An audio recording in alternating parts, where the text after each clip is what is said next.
Hey everybody, welcome to the Slick Tree Podcast. I'm your host, Colby Langford. The point of this show is to help improve ourselves as dogmen and to raise the quality of the dogs on the end of our lead. So let's settle in, turn the volume up, and let's see if we can't learn a trick or two together from our guests.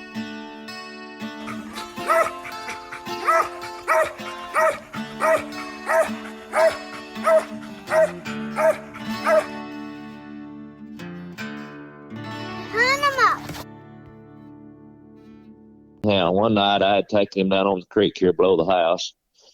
No road ran down in between the cornfield. The corn was up around chest high. I seen him down the road. He cut left-handed. I walked on down to the creek and just standing there listening, looking up the stars, whatever. But I hear something coming towards me through the corn. I look around. I see an image of something just right above the corn, the top of the corn coming at me. And of course, it kind of startled me, and I flipped my light on right quick. Well, it was Maximus walking on his back legs. That rascal walked probably 40, 50 yards on his back legs, and he was winding a coon is what he was doing. Well, he did that for 40 or 50 yards, and then he shot right down towards the creek and just fell treed, and he had a big boar coon that was laid up on a limb there. But that was the first time I'd seen him actually walk on his back legs like that, but I thought it was pretty cool. But he could wind a coon, and he could wind a squirrel as well. Sounds like it. Or you worried Sasquatch was coming for you? I'm gonna be honest with you. It startled me. I just about took off when it happened because I wasn't expecting to see that when I flipped my light on. I was expecting. I didn't know what I was expecting, to be honest with you. But I could see an image at me. Well, I wasn't sure what it was, but I knew I wasn't expecting to see the dog walking on his back legs. I gotcha. But no, a buddy of mine had told me he had a coon problem on his place, and he said, go down there and take care of some of those coons. My daughter was, I don't know, she was about 10 years old at the time, and she would rather coon hunt than squirrel hunt. So we went in there one night, and he treed 4 singles in there in pretty quick fashion. And what made that special to me is she was with me, and she made a little video. Of course, I let her shoot the coon out, but she made herself a little video how she'd beat me coon hunting that night. But he could tree a coon. I'll say that about him. Yeah. Well, everybody, thanks for tuning in again. You're listening to the Slick Tree Podcast. I'm your host, Colby Langford, and today we are talking with Reed Franks about his dog, Tennessee Maximus. Is that how that you normally pronounce that, or is it TN Maximus? It's Tennessee Maximus. It's the TM's just abbreviated for Tennessee, but just Tennessee Maximus. I call him Max sometimes, and sometimes I call him stuff that, you can't say on here. Yeah. But well, let's just start at the beginning, Reed. Why don't you tell us about how you end up with Maximus, how old he was, and who you got him from? Okay. Well, at the time, I've had some type of tree dog my whole life, but at the time, I usually preferred hunting females, and you know how a female does. If they'll come and heat at the wrong time, and when you're off work and can hunt and all that, well, I decided I was going to find me a male dog. Well, actually, a young boy on Facebook, he was still in his teens, I believe, and he had posted Maximus for sale. He was 4 months old, had a picture of his papers, and I looked at the breeding on him, and I liked what I saw, and I said, well, I'll just take a chance on this pup. I liked his looks, liked his breeding. Well, I bought Maximus at 4 months old off a Facebook post is how I ended up with him. The boy hadn't done a thing with him. I got him back here to the house, and, we made buddies for a couple of weeks, and let him get used to the place. And I started letting him run loose as much as I could. And at 6 months old, one day I turned him out, and he went down here behind the house, and he fell treed like an old dog and never looked back. He actually treed at a young age. He treed so hard, I was actually concerned about him at times. I was afraid he was going to stroke out, but his eyes would roll back in his head, and it was just every breath. And to this day, when he was young, I'd put him up against any as far as tree power.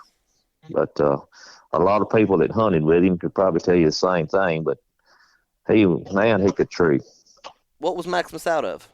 Maximus was out of at the time it was Oakley's Blackjack and Hans H&T Edge, which she was a Briar Mountain Bud and Briar Mountain Liz female, which a lot of people know that bloodline. And that's one of the reasons I wanted him, because I like the Bud and Liz stuff, the tree knocking Mike stuff and all that. I've always liked that bloodline. Didn't know a lot about the top side, but I found out later on that it was out of some really good stuff as well. The bottom side is primarily what stood out to me when I was looking at his breeding, but it worked out pretty good. I've had a tree dog of some type ever since I was a kid. I grew up with him. I'm 52 years old, soon be 53, but he's the most natural I ever owned. I mean, all he needed was a trip to the woods. That was it. We had some little corrections from here, there, and yonder, just like any normal dog would be, but he was as easy to start and as any I've ever owned, or easier. He's just all natural. Yeah. What other? Just out of curiosity, what other types of tree dogs have you had in your life, Reed? Well, the first one I can remember as a kid, we grew up with an old English Shepherd and half cur. Really nice squirrel dog. Of course, all we knew back then was killing squirrels, but Lord, I hunted him as a kid till he got old and passed, and I ended up around, I don't know, I was in my mid-teens. I got my first registered dog, and OMCBA dog. No dog called Lady is what I named her, but ended up breeding her on down the road to what most people would consider a busher bred male, and got some really nice pups out of that, and hunted them till they was too old to hunt, and I ended up changing jobs and whatnot, and I sold out for about 2 years. Got back into it. I bought a pup off of Brad Johnson in Florence, Alabama, that was out of Tree Knocking Mike and Possum Creek Asa. I named her Crybaby, and a lot of people listening will probably know her. She was a heck of a squirrel dog. Had some quirks that I didn't like, but she was a heck of a dog. And of course, she had Tree Knocking Mike on the top side, which was Mike's out of Bud and Liz, and Maximus had the Tree Knocker, or the Bud and Liz, on the bottom side, and that's what stood out to me when I looked at Maximus' papers, and that's one reason I wanted to get him, was to breed down the road in the future, maybe breed those two. Mm-hmm. But I've had a coon dog along the way as well, just here, there, and yonder. I always kept an old dog of some kind, a tree coon.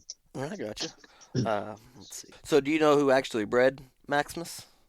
Yes, Dennis Oakley lives over close to Florence, Alabama. Actually, bred Maximus to. Well, let me back up. Dennis Oakley owned Oakley's Blackjack. J.C. Hand owned the Edge, was the old Bud and Liz female. And she was old when he bred her. She had 2 puppies, and Max was one of them. I forget the guy's name down in Mississippi that got the other pup. Well, I didn't know this at the time, but Dennis gave Maximus as a puppy to the boy I got him from. And Dennis told me later, I actually met Dennis at one of Terry Snyder's hunts down in Batesville, Mississippi, and he told me the story on that pup. But that's how I ended up with him. I just bought him off the Facebook post, and like I said, I met Dennis later, and he told me how that boy ended up with the pup. He gave him the pup and just never did do nothing with him, and he decided that he wanted to sell him, and I bought him. Gotcha. And best purchase I ever made. So how old is Maximus? Still alive, right? No, he passed. Maximus passed in December of Oh, 2022. Actually, how he was old? How nine and old a was half he? years old. He had some health trouble. We'd been back and forth to the vet. He had prostate problems, and he just ended up having his prostate removed, and he just never could get back to where he needed to be. And he was struggling. I could tell the old boy was in pain and suffering, and I had him put down. I hated to do it, but I didn't want to see him suffering either. So Yeah. uh, just made the decision to go ahead and have him put down. So what was he like whenever you'd take him hunting when he was in his prime? Just start with Well, once you drop the tailgate. uh, you dropped the tailgate and cut him loose, he was going to get treed. He was the type of dog. He was getting treed. It didn't matter. If the squirrels were not moving, he was going to tree a den tree. If the squirrels was moving, he'd tree squirrels. But now he kicked rocks in his face, and he was going hunting. And as far as his strengths went, he was just a pure natural, easiest starting dog I've ever started. But one of the things that stood out to me, the dog lived to be 9.5 years old, and I can probably count on one hand the trees he ever left. He just didn't leave trees. Stay put, natural stay put dog. Uh, Hard tree dog. He could wind. And another thing about him is he could take correction. You could correct him, and he was over it. He'd go right back and get treed again. Some dogs I've seen you'd have to take back to the truck, Hmm. but he wasn't one of those type. How would you describe the handle he had? Well, I guess you might fall. It could fall on the weakness side with his handle. He was hard headed on the handle. Now, if you were hunting and you got ready to go, and you could tone him, and he was going to make sure that he got treed after you toned him. If you could even give him a little electricity, and he was going. You could watch him on the Garmin. He'd speed up, and he was going to get treed. You had to go get him off a tree when you got ready to go. You wasn't calling him out. You had to go get him off a tree. Sounds like he had one thing on his mind. That was a little aggravating at times, but there's worse problems to have, I guess you'd say. But you were going to get him off a tree. What was his range like when he was hunting? Well, he would tree them close, and he would tree them far. If he couldn't get treed in a decent amount of area, he would go till he got treed. I've treed him at 15 yards, and I've treed him at 1,500. But his primary range was probably within 400 yards, 400 to 500 yards. Mm-hmm. If squirrels were stirring, he wouldn't ever get that far. But if they weren't, I would say 400 to 500 yards. But he he wasn't perfect, but he was close to it. Every dog's got their faults, but he was as close as I could ask for. Yeah. He did, and in the competition world, he didn't beat himself. You had to beat him. He just didn't make mistakes. What was his mouth like? Oh, he had a really good mouth, hard chopped mouth that carried well. It's loud. Yeah, I couldn't ask for it to have been much better. In all honesty, he had a good mouth. You mentioned him in the competition world. What were some of the accomplishments Maximus had? Well, of course, he won the 2016 OMCBA World Championship, but the first hunt I guess I ever put him in, he wasn't but about a year old, and I carried him to Dyersburg to the UMCA. I think it was Tennessee State hunt, and it was just a single round hunt. But he won his cast, placed third, I believe it was. They had a treeing contest. He won the treeing contest. He was a easy 120, 30 bark a minute dog at that time. And we've about everywhere we carried him, he was a cast winner. In some of the single round hunts, all you could do is win your cast, and you placed where you placed. I was still hunting crybaby some at the time, and a friend of mine, Daniel Ballard, I actually hunted against Daniel in that first hunt at Dyersburg. He was hunting a dog, Jody Jackson's dog called Trigger's Annie Oakley. She was a real squirrel dog. But we were fortunate and won that cast, and me and Daniel became friends. But anyhow, like I said, I was still trying to hunt crybaby some, and crybaby was curious. I had to handle her. She didn't do good with other people, but Daniel handled Maximus and probably 3 or 4 hunts for me, and did well with him. But we hunted him. I think it was UMCA treat on the Tom Bigby.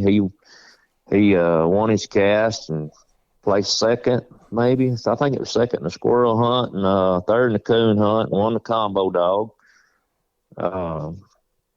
Had the Cherry Chapel Showdown here close to home. It was a hunt for St. Jude.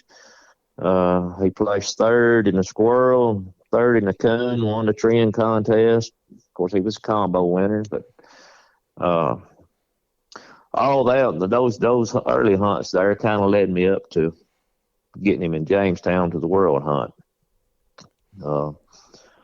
John Newman, which most people know John, he doesn't need any introduction, but John is as good of a dog man as I know. John called me up and he said, "Hey," he said, "I like what I've been seeing out of your dog."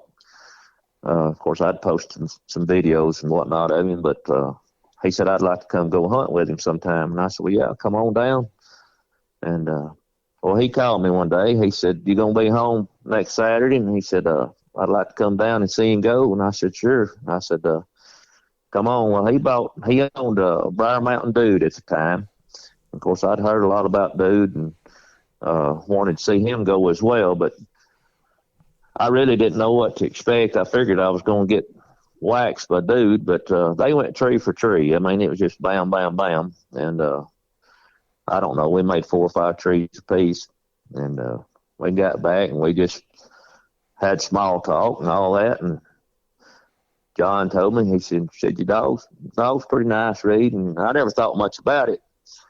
And I was on my way to work that afternoon, and John called me, and he said, "Reed," said, your dog's better than what you think he is." He said, "You got a nice dog," and he told me a few things that I could probably do better with him. And anyhow, a month or so, maybe a couple months rolled by. John called me, and he said, "Reed," he said, "I've got somebody that's wanting to buy a Dude." He said, "If I sell him," he said, "will you let me hunt him in the World Hunt at Jamestown?" I said, "Sure will." Which that just tickled me to death, in all honesty, because John was known, to be a good dog man, and he'd already won a couple of World Hunts with a couple of different dogs, and I knew that that would be a good thing for me and Maximus if he did. But long story short, it was around the end of October, I guess, something like that, in 2016. I got Maximus up in John's hands to get him tuned up and get ready for the World Hunt. And December rolls around, and I didn't know this at the time, but John he had a female named Candy, and he was still hunting her as well. But anyhow, I get up to Jamestown, I guess the day before the hunt, and John says, "You're handling Maximus in the morning." I said, "Do what?" He said, "You're handling Maximus." He said, "I'm hunting Candy." He said, "My son was going to handle Candy, but he can't make it." He said, "So you're handling Maximus." I said, "Well, okay." So that kind of, I thought I was going to get to sit back here and kind of take it easy and watch John do his thing. But anyhow, I handled Maximus in the first round and got through, and John actually got beat in the first round. So he handled Maximus the rest of the time. But we had a heck of a hunt up there. It was a really good hunt, good sportsmanship from everybody, and drew some really good dogs. We were fortunate to come out on top of that. Whenever you were hunting him in a cast, what was he like as far as independence? Was he naturally a pretty independent dog, or would he like to pack up a little bit? And I'm going to tell you something about him. When you hunted him by himself, he was in a lower gear. If you cut him with another dog, he was competitive. He would bump it up about 2 gears. He was much faster when you cut him loose with another dog, and not much at all would get treed in front of him. He was getting treed first. In the World Hunt, we went through 4 rounds of some stiff competition. And the only dog that got treed in front of him was Hummer. We drew Hummer in the 3rd round, and everybody knows 2020 Hummer. Hummer got treed left-handed. Maximus got treed right-handed. And there wasn't a split-second difference, but Hummer did get treed first. Hummer had a den, Maximus had a squirrel, but we drew some really good dogs up there. The first round in Jamestown, we drew Tree Talking Hammer, which was I think he had won the UMCA World the year before. Second round, we had, I can't remember the other dog that was on that cast, but and don't misunderstand me, I'm not knocking these dogs, but we won that cast fairly easy. It was just Maximus time. The second round, I think we drew Hummer Jr., which was owned by Stanley Hockenberry. Anthony Arnold was handling him. And it was dead that morning. I mean, nothing was moving. It was cold. And I don't think we treated a squirrel on that cast. I think we just out-circled him. He had maybe 300 circle, and we had 400 or 500 circle. He wasn't a squirrel to be found anywhere that morning. Next round, we drew Hummer, and Shannon Looney was handling him. And 2020 May, I believe it was, Herbie Hicks. And Herbie's always known to have a good dog, and I'm not going to lie, I was nervous on this cast because I'd heard about Hummer my whole life, or not my whole life, but the last several years. Of course, Hummer was he was older then. He wasn't a young dog, but he was still a machine, I'm going to tell you. But Maximus treed 4 or 5 squirrels, and Hummer never treed a squirrel. It was just all den trees that he made, but it was just his time. But now on that cast, Max did draw a minus. That's one of the minuses. That's one of the trees he actually moved on. But we had, I believe we were leash locked, if I remember correctly, and we had went into the other dog's trees, and they was all together when we cut them loose again. This was about the 2nd or 3rd tree. Well, they just went right up the hill from us, and all 3 dogs pretty much fell treed right there together. And we were waiting on the tree time, and you could tell that Maximus moved over. I mean, you could tell it. And I'm sure the squirrel had timbered, but we didn't see it timber. And you could tell he moved, and he drew a minus. But anyhow, we went on and finished the cast, and we had treed 4 or 5 squirrels at the end of it. And I think 2020 May had treed 1 maybe, but and Hummer he had 5 or 6 den trees. But we got through that round, and then that put us in the final. We was in the final with Porcupine Mountain Bud, which has a big list of accomplishments now for sure, but he was owned by Adam O'Donnell. Chad Murphy was handling him, and we drew Bo Dooley with Big Man Oz. And I think we won the cast 200 plus, 240 circles, something like that. Oz had 100 plus, 300 circle, and Bud actually had went right-handed, way right-handed. He had a squirrel on the card, but he went way right-handed and got out of pocket, and he was up close to a road, and Chad withdrew, so it just left Maximus and Oz in it. But it came right down to the end. It was a really good cast, and he was fortunate to come out on top. But that's what happened. Oz went on, I think, that just a couple months later then, and won the JPI hunt. So I'm saying all that to say this: we drew some really tough dogs. Sounds like it. Oh, it was at the time it was as tough as it come, in my opinion. But and I know it sounds like I'm bragging on Maximus, but Maximus, what was impressive to me, he never trailed on any cast, never trailed it. He took the lead and kept it. So that I felt good about that. Well, I was proud of him, to say the least. well, winning any world hunt should be an accomplishment. So I mean, rightfully so, in my opinion, that you Yeah. should be able to brag on the But dog a little bit. It sounds like you we deserved drew. it. I know two former world champions. And of course, Hummer had won everything under the sun, and Hummer was considered the GOAT, still is considered the GOAT. But we drew some tough dogs. You mentioned in that cast that he drew a minus for what you assume was timbering with a squirrel. Right. Whenever you were just pleasure hunting him, was he bad to? Would he like to timber squirrels, or was he a hard enough tree dog that once he locked down, he was pretty much just going to stay there, whether the squirrel was or not?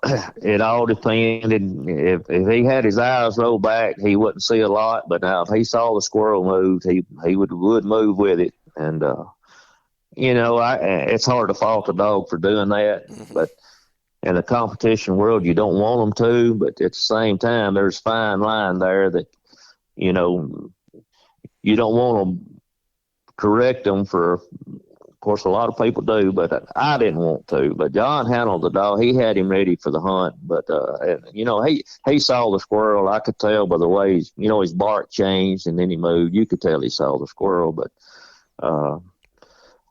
he wouldn't always move with a squirrel. It was just, if he saw it, he was probably going to move with it. But a lot of the times, the way he treed, his eyes would roll back in his head. Like I said, when he was young, I actually got worried about him a few times for treeing so hard. I thought he was going to stroke out. I know that sounds odd, but I was seriously worried about him at times. Earlier, you mentioned when he was walking around on his back legs, winding. How would you describe his nose style? Did he primarily hunt with the winding nose, or was he pretty tracky too? Well, he would do both. He in all honesty, he just tree whatever kind he came across. He could win one, and he could work a track to a tree. And I have seen him, kind of drifting a track and come treed, and I've seen him put his nose on the ground. But he could do either. And back up to where I was talking about him treeing so hard, I'll tell you another little story. Me and a buddy was coming back. We'd went down to that same cornfield where I told you he was walking on his back legs one night, and we didn't do any good. There wasn't anything stirring. And we took the long way back home. Well, a big coon ran across the road in front of us. Well, we just stopped and dumped him out. And he hit his track, and he had him treed probably within 100 yards. And we got down there to him, and a big old den tree. Coon done got in the hole. But he was just absolutely blowing the top out of the tree. And I was squalling, trying to get the coon to come out. But anyhow, I looked around, and blood was just pouring out of one side of his nose. And the only thing I could figure out, he treed so hard, he ruptured a blood vessel or something. But kind of scared me there for a little while. But we got him settled down, and it stopped bleeding. But never did happen again. But that's the only thing I could figure out, that he just got so wound up and treeing so hard that it ruptured a vessel or something. Mm-hmm. I never heard of that happen. That's pretty crazy. Well, I hadn't either, but that was the only explanation I could come up with.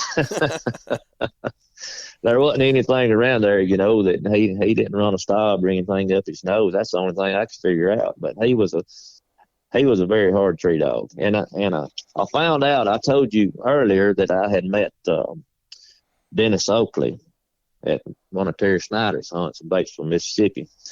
And he actually had Maximus' daddy there. Blackjack was there in a treeing contest. And I found out where he got his tree power from, because Blackjack was a heck of a tree dog. So I know that you bred Maximus quite a bit. What was he like as a reproducer? Well, if people would be honest, I'd say he's just like every one of the rest of them. We made some good crosses. and we made some that didn't turn out.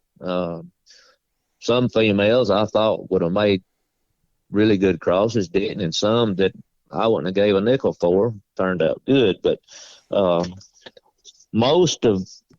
I'd say most went to pleasure hunters, but there were several that got into the competition side of it that did well.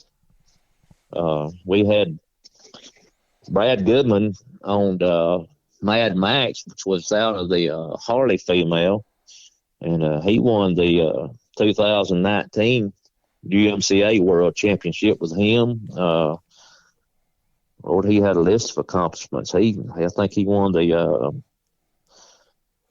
I won't say 2018. He won the Arkansas State Championship and UMCA Mississippi State Championship. And he was a combo dog as well. He won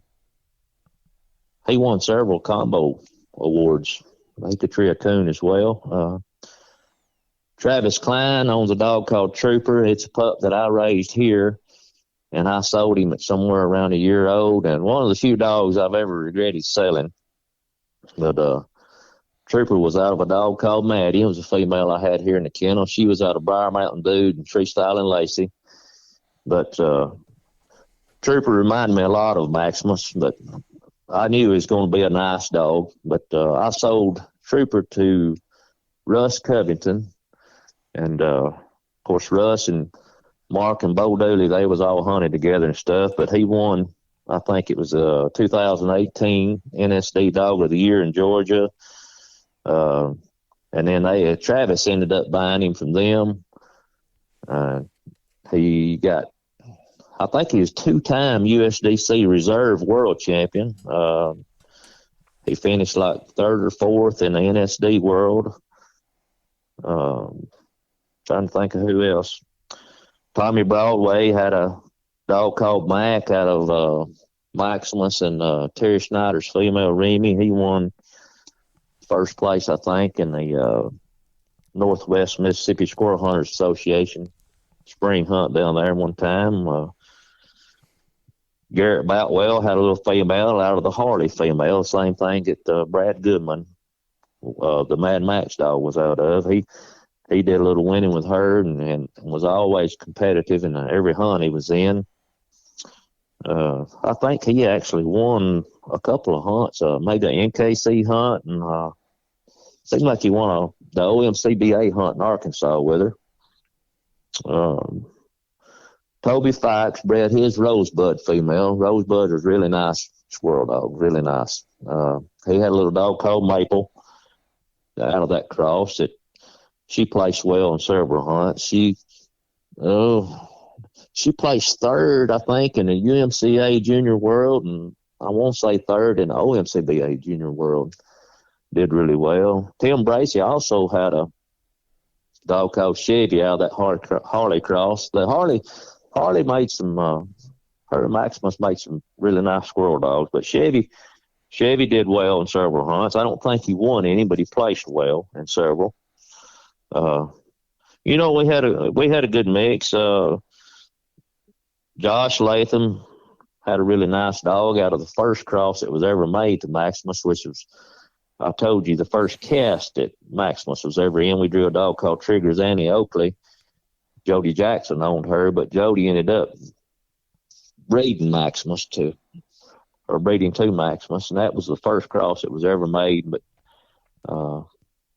it's just a wide mix. We got some crosses that wasn't good and some that turned out really good. And I think if, most stud dog owners would be honest, it happened. That's pretty much the way it is.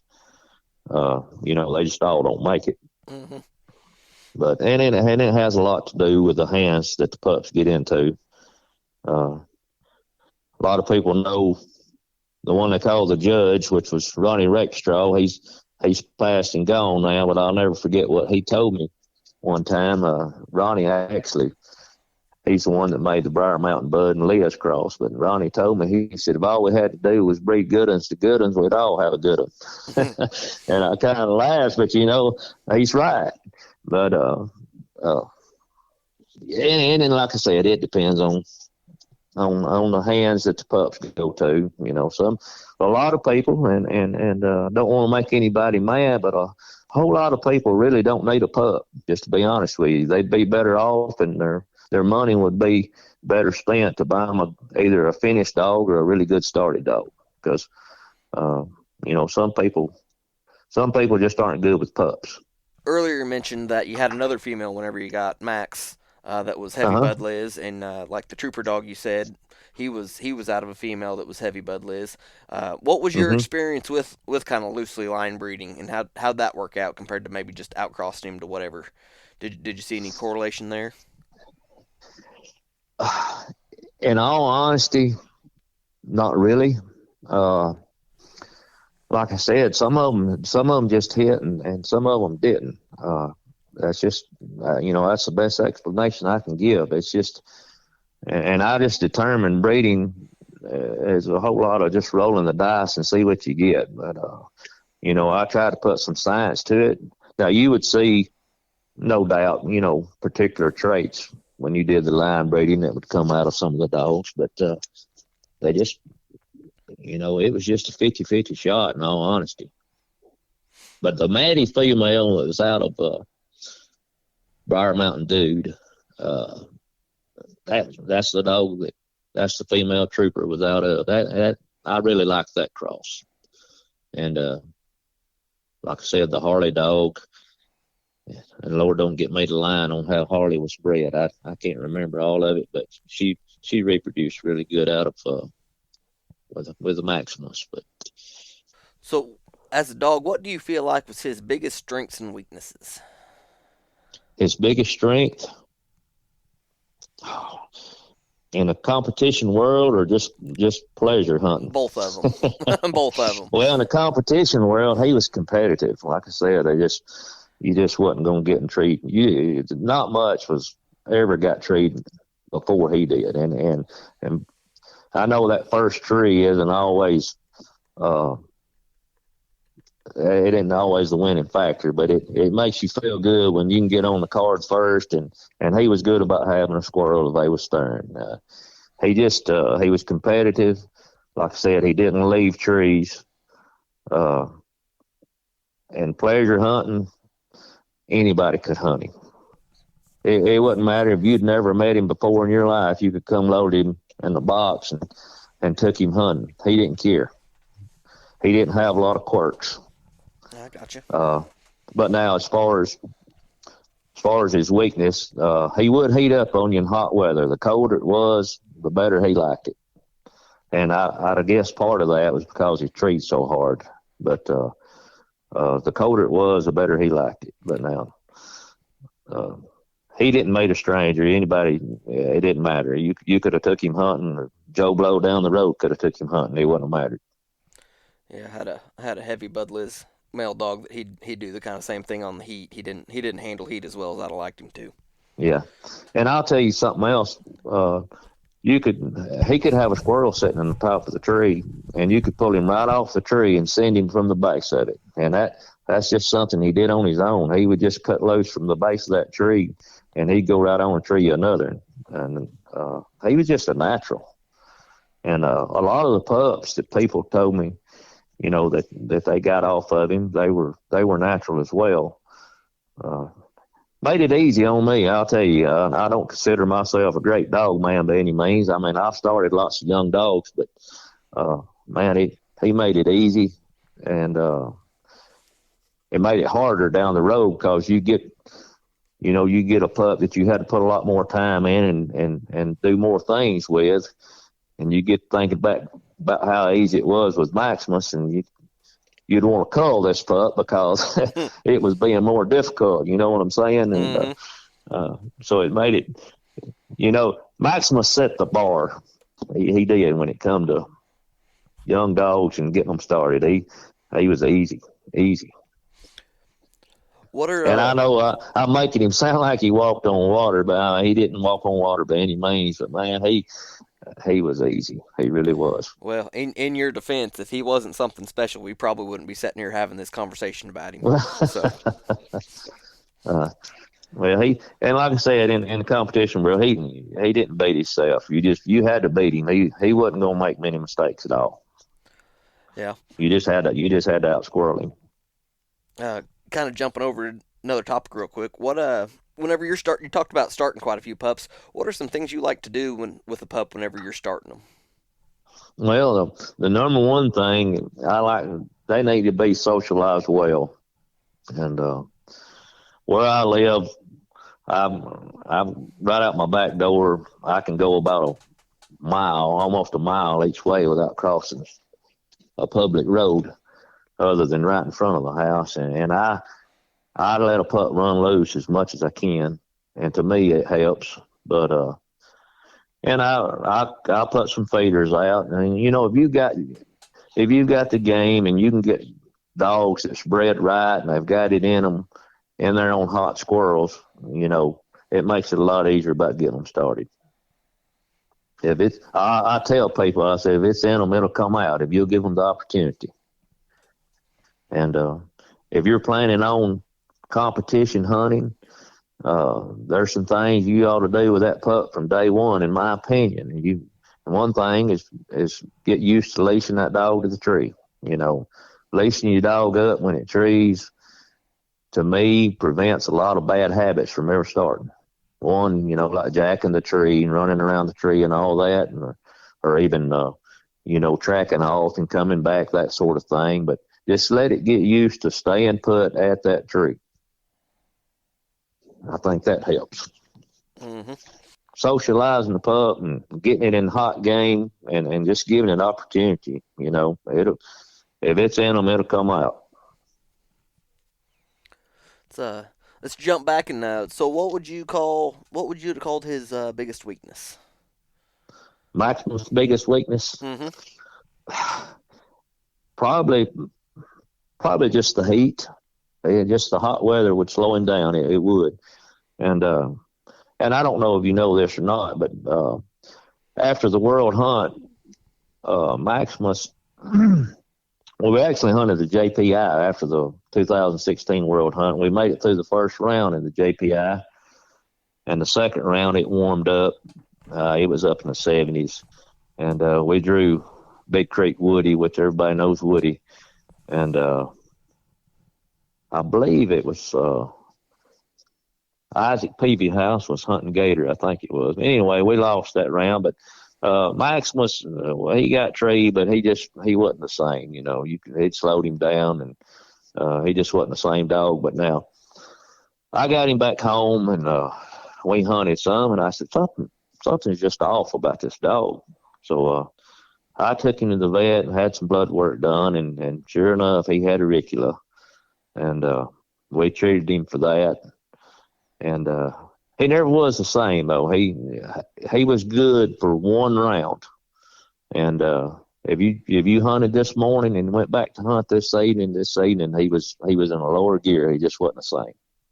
He never his stamina just wasn't the same, and he was just a different dog then. I gotcha. I hunted him, I think, in maybe the next year. I carried him to Jamestown and hunted in a USDC hunt. Won my first round with him.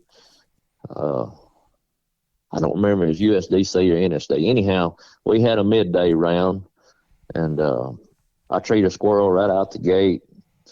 We was hunting a hound. I think it was Lawman and 2020 Crank, I believe it was. But anyhow, we treated a squirrel right out the gate. The hound treated a squirrel, and Crank went through the country somewhere. But anyhow, after that first tree, he slowed down. He just wasn't the same, and ended up losing that cast. And I said from then on, me and him just pleasure hunt from now on, because he's just not the same dog after the auricula. But and I know Randy Smith, you talked to him about skillet. He had it. It changes them. But it is what it is. Mm-hmm.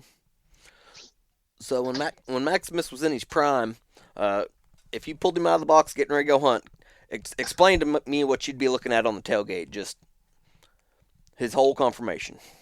Oh, his ears perked up and looking down through the woods. He was excited, ready to go. I mean, that's the way he was. He was amped up, too amped up sometimes. What he was wired pretty tight. How big a dog was he? He was in hunting shape. He'd be around 50 pounds. If I had to change anything about him, I'd give him just a little more leg. He was kind of barrel chested, I guess you'd say. But if I could give him a little more leg, I would have. But he is what he is, or was what he was. I couldn't ask for him to be much better, in all honesty. Yeah. What was his color like? He was saddleback brindle. Gotcha. Black saddle and brindle legs.